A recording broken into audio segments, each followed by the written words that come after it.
Okay, we are standing here with Claudia Crawford, the #1 girl so far in the main event 2011. How do you feel right now? Very excited. Well, all I can think is Roll Tide. You know, I'm a big Alabama fan, and I'm just like Roll Tide. But you know, like every day, I'm just taking it one level at a time. I don't want to get too excited and then have my hopes crushed, you know. So one level at a time, try to chip up, little at a time. Maybe if I make a big hand, like super, you know.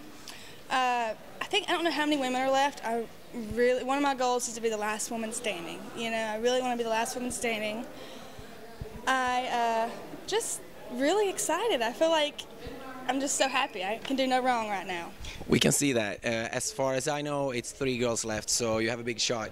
Tell us a little bit about the first 4 days. This is day 5. Right. How has the main event been so far? Well, I've been on a steady, I guess, escalator. Each day I've had more chips than the day before. I've, you know, dropped some chips every now and then. When I lost a pot or two, you're going to lose hands. But then always before the end of the night, I'd make all my chips back and have plus. I think day 1, I ended it with 80K, which is above average.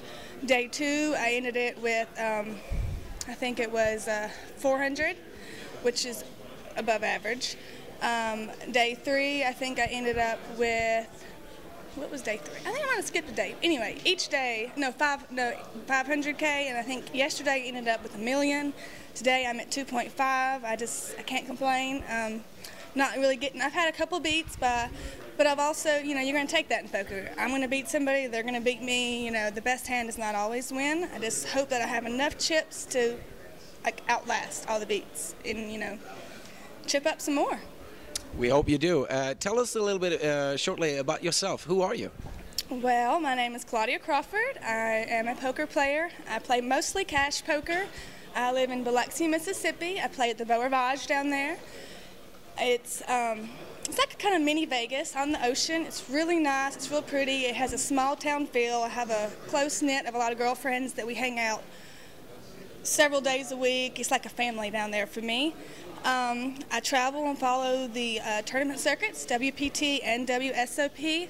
I don't really play a lot of tournaments just because I play a lot of cash games and I play a higher limit cash game. So some of the smaller tournaments, it's not really worth, you know, me playing 4 days for when I can play a bigger Omaha game and win the same amount of money.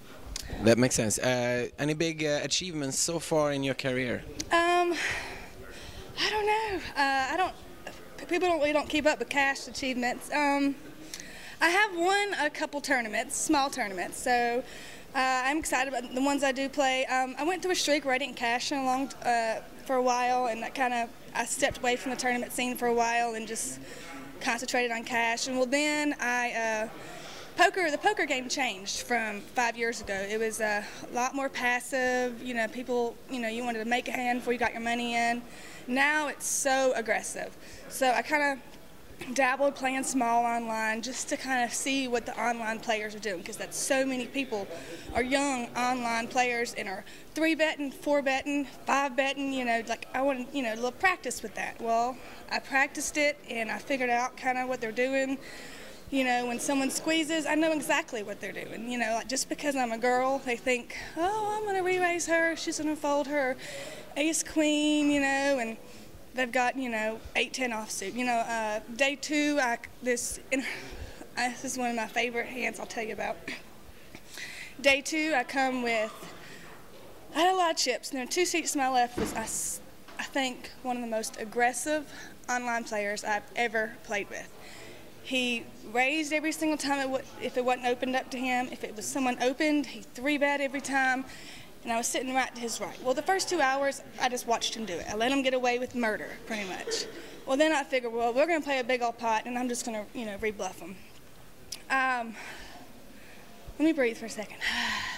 Alrighty. So I limp with ace-5 suited, which is a crappy hand in a tournament, but I'm playing the player. He's on the button. I know he's going to isolate with me. I'm a girl. He don't have a clue. I know how to play, you know.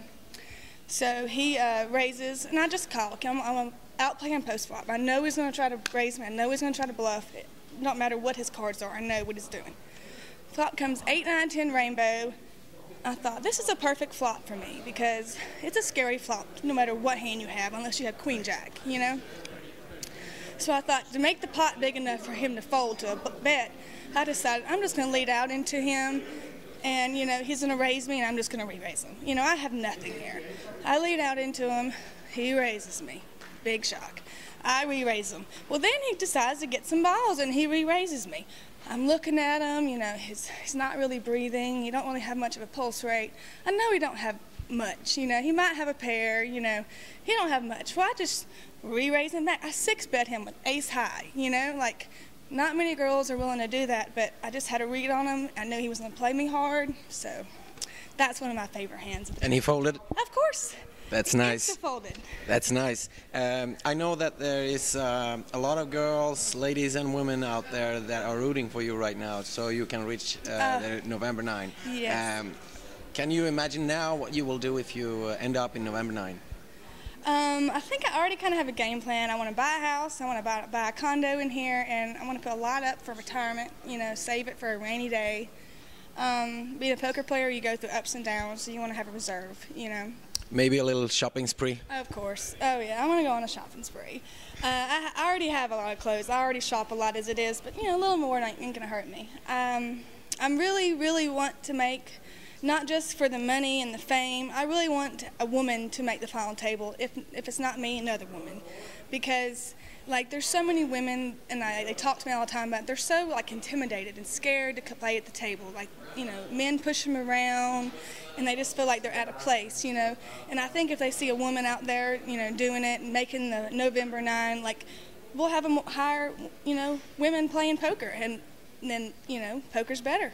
Probably we'll see a new boom for poker if you make it to November 9. Yes, I would hope so. Yeah. We hope so too. Thank you very much for coming, and enjoy your break, and good luck next level. Yes, hope it goes the way it's going. We hope so too. Thank you very much. Thank you.